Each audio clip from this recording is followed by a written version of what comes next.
របស់មួយយ៉ាងដែលយើងមិនគួរប្រាប់គេតើអ្នកដឹងទេថាគឺជារបស់អ្វីទី1ទ្រព្យសម្បត្តិដែលរកមកបាន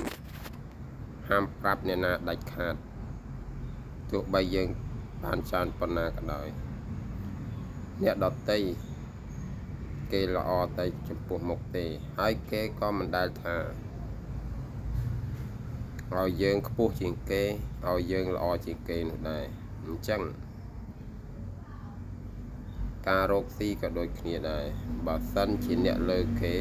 គេនឹងច្រណែននឹងអ្នកដូច្នេះពេលមានទ្រព្យសម្បត្តិហាមប្រាប់អ្នកដទៃដាច់ខាត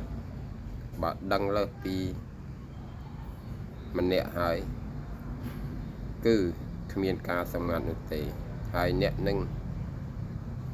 ជួបនៅបញ្ហាទាំងឡាយហ្នឹងឯងដូច្នេះកុំប្រាប់គេដាច់ខាតទោះជាមិត្តសម្លាញ់យ៉ាងណាក៏ដោយ